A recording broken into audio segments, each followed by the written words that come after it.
Hermanos, hoy vamos a ver otra parte del capítulo en la vida de nuestro hermano Pedro, y se encuentra en el libro de los Hechos, capítulo 12, versículos del 1 al 19, y dice: En aquel tiempo, el rey Herodes echó mano a algunos de la iglesia para matarles, y mató a espada a Jacobo, hermano de Juan, y viendo que esto había agradado a los judíos, procedió a prender también a Pedro. Eran entonces los días de los panes sin levadura. Y habiéndole tomado preso, le puso en la cárcel, entregándole a 4 grupos de 4 soldados cada uno para que lo custodiasen, y se proponía sacarle al pueblo después de la Pascua. Así que Pedro estaba custodiado en la cárcel, pero la iglesia hacía sin cesar oración a Dios por él. Y cuando Herodes le iba a sacar aquella misma noche, estaba Pedro durmiendo entre 2 soldados, sujeto con cadenas, y los guardas delante de la puerta custodiaban la cárcel. Y he aquí que se presentó un ángel del Señor, y una luz resplandeció en la cárcel, y tocando a Pedro en el costado le despertó diciendo: Levántate pronto. Y las cadenas se le cayeron de las manos. Le dijo el ángel: Cíñete y átate las sandalias. Y así lo hizo. Y le dijo el ángel: Envuélvete en tu manto y sígueme. Y saliendo, le seguía, pero no sabía que era verdad lo que hacía el ángel, sino que pensaba que veía una visión.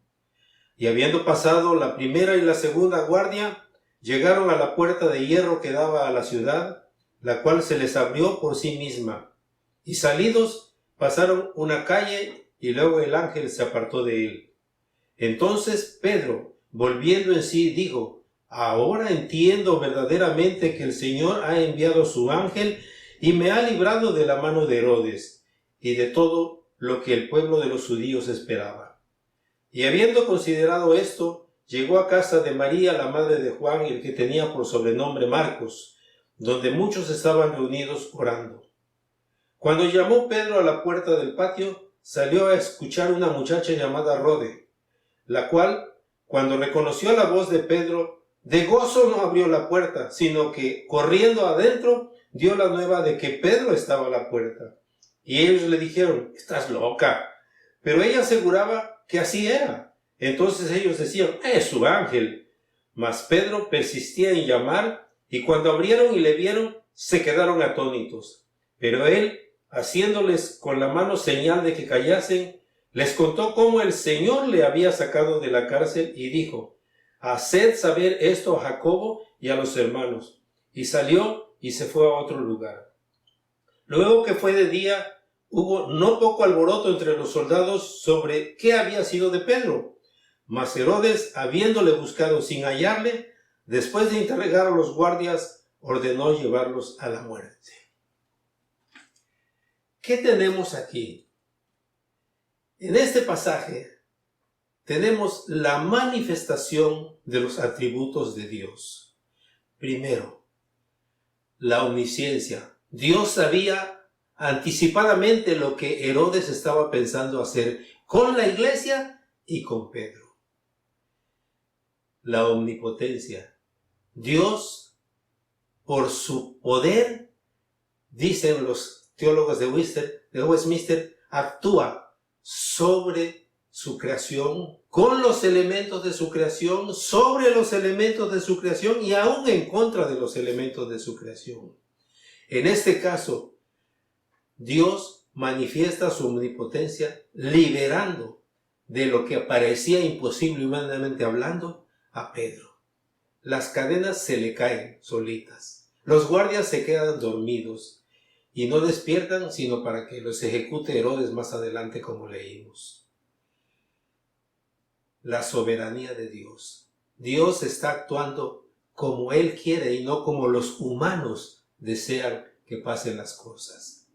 Dios es soberano y todo lo que hace lo hace conforme a sus divinos planes. Por ejemplo, nos preguntamos: ¿por qué, si Dios sabía todo esto, permitió que Pedro fuera encarcelado y que llegara la desesperación a la iglesia? Bueno, porque todo esto obedecía a los planes de Dios para fortalecer la fe de Pedro, fortalecer la fe de la iglesia y de nosotros que estamos leyendo estos testimonios. Número 1, recordemos que el Señor autoriza las pruebas para nuestro beneficio, no personal, sino nuestro beneficio en relación con Él, nuestra fe en Dios. Hemos leído de varios personajes que cada vez que pasa una prueba, ellos aprenden algo distinto. Y aquí, tanto Pedro como la iglesia están aprendiendo que Dios es el que gobierna y no Herodes. Herodes es un instrumento, pero no es Dios el que está obrando a través de Herodes. Herodes está obrando porque el diablo así le dice que haga. Y se trata de ganar a los judíos religiosos matando a cristianos inocentes. Y ya tenía sus planes de hacer lo mismo con Pedro. Otro aspecto que tenemos aquí es la iglesia orando por Pedro. Dice que se reunían porque estaban esperando que transcurriera la fiesta de los panes sin levadura que duraba 7 días, y esta fiesta conmemoraba la época cuando comieron por primera vez la Pascua para salir de Egipto. Entonces ellos observaban 7 días de no comer alimento alguno con levadura. Tenía que ser todo sin levadura. Pues los planes de Herodes eran que terminando esa fiesta se ejecutara a Pedro. ¿Por qué? Porque también sería una ofensa para los judíos ejecutar a alguien durante esas fiestas. Porque para los judíos esa temporada era sagrada. Por lo tanto, no podían permitir que a nadie se le ejecutara en su territorio, en su dominio, en esa época. Pero aquí el Señor está actuando con su omnipotencia, está liberando a Pedro. Y a la iglesia le está respondiendo sus oraciones. Nada más que hagamos notar una cosa. A veces nosotros, como ese grupo de cristianos que estaba orando con Pedro, oramos, pero no estamos muy convencidos de que Dios va a escuchar nuestro ruego. Dice Santiago en el capítulo 1, versículo 6, que si oramos no teniendo fe, es como somos llevados para todos lados. Como dice él, como las ondas del mar que son llevadas para todos lados por el viento, sin una dirección concreta a la cual dirigirse. Y aquí el testimonio que tenemos es de que no están convencidos de que Pedro haya sido liberado. La misma Rode, en lugar de abrirle la puerta y esconder a Pedro rápidamente por si venían buscando los soldados, lo deja ahí afuera. Y corre a avisarle a los hermanos que están acá adentro orando. ¡Ya está Pedro aquí en la puerta! ¡Ah, estás loca, muchacha! No, sí, Pedro está pero bien segurito ahí en la cárcel de Herodes. No, aquí está en la puerta, insiste ella. Bueno, hazlo pasar. Lo traen y ellos mismos no creen lo que está pasando. Pedro mismo, cuando sale de la cárcel después de caminar un tiempo con el ángel, no cree que lo que está viviendo es una realidad. Así nos pasa a todos los cristianos. Cuando le pedimos algo a Dios con fe, y no para nuestro beneficio personal, sino para su gloria, y Dios nos responde, no lo creemos. Recuerdo el caso de una señora ya de mucha edad. En mi tiempo y en mi pueblo le decían una viejita, pero se le decía viejita o viejito con todo respeto, no despectivo. Y esto lo contó un misionero, de esa viejita que para ir a la iglesia tenía que subir un cerrito, pero por su edad ya le costaba mucho trabajo subir el cerrito.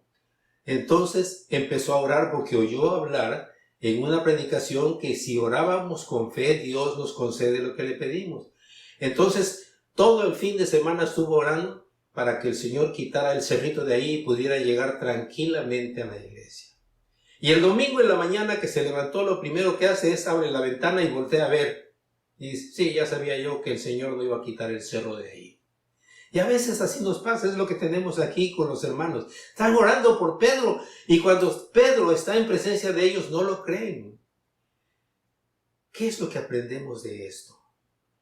Que lo que sucede en nuestra vida está divinamente planeado por Dios. Aún aquellas cosas que no nos gustan. Recordemos la oración de Jesús en el huerto de Getsemaní. Padre, si es posible, pasa de mí este vaso, pero no como yo quiero, sino que se haga tu voluntad. Y dice el libro de Hebreos, como leíamos el domingo pasado, que por lo que padeció, saboreó la obediencia. Dice la versión, aprendió, pero él ya la sabía, saboreó, vivió en carne propia lo que es obedecer. Por eso dice, si es posible, pasa este vaso, pero no como yo quiero, sino que se haga tu voluntad. Y recuerdo otra vez el consejo de mi hermano Ramón Miranda. Oremos para pedir que disfrutemos de la voluntad de Dios, no para obedecerla solamente, sino para disfrutarla. Así es que cuando oremos y pidamos algo a Dios, hagámoslo con fe, para no ser como las olas del mar que van para todos lados empujadas por el viento. Mis hermanos, reciban la bendición. Y el Dios de paz, que resucitado entre los muertos a nuestro Señor Jesucristo, el gran pastor de las ovejas por la sangre del pacto eterno, os haga apto para toda buena obra, haciendo su voluntad, para la gloria de nuestro Señor Jesucristo. Amén.